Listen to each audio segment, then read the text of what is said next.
السلام علیکم دوستو، پاک کے S A T V channel میں خوش آمدید۔ دوستو امید کرتا ہوں آپ خیریت سے ہوں گے۔ سعودی عرب سے کافی اہم خبر کے ساتھ آپ لوگوں کی خدمت میں حاضر ہوں۔ اس سے پہلے چھوٹی سی ریکویسٹ ہے، جس نے ابھی تک چینل کو سبسکرائب نہیں کیا تو چینل کو سبسکرائب کر لیں۔ تو چلتے ہیں خبر کی تفصیل کی طرف۔ سعودی عرب میں آجر اور اجیر کے درمیان ملازمت کا نیا معاہدہ اتوار 14 مارچ سے نافذ ہو رہا ہے۔ اخبار 24 کے مطابق وزارت افرادی قوت و سماجی بہبود نے نئے معاہدہ ملازمت کے حوالے سے اہم نکات بیان کیے ہیں۔ وزارت کے مطابق ملازمت کا نیا معاہدہ نجی اداروں کے درمیان تمام غیر ملکی کارکنان پر لاگو ہوگا۔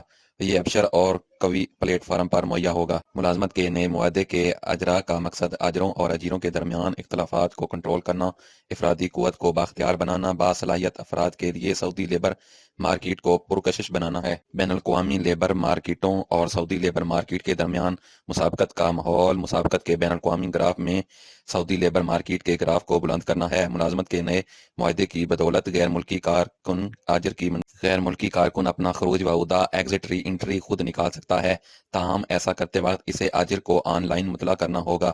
غیر ملکی کارکن ملازمت کا معاہدہ مکمل ہونے پر آجر کی منظوری کے بغیر سعودی عرب سے سفر کر سکتا ہے۔ غیر ملکی کارکن کو آجر کے یہاں 12 ماہ تک ملازمت کرنا ہوگی، یا غیر ملکی کارکن کا قانون محنت کے مطابق ہنرمندوں کے زمرے میں شامل ہونا ضروری ہوگا۔ آجر و اجیروں کو ملازمت کا مصدقہ سعودی عرب پہلی بار آمد کے 1 سال بعد ملازمت کی میعاد مکمل کرنے سے پہلے غیر ملکی کارکن ملازمت تبدیل کر سکتا ہے، بشرطیکہ ملازمت کے معاہدے میں مذکور شرط کی پابندی کرے۔ شرط یہ کہ وہ قانون محنت کی خلاف ورزی نہ کرے اور ملازمت چھوڑنے سے 90 دن قبل اجر کو مطلع کر دے۔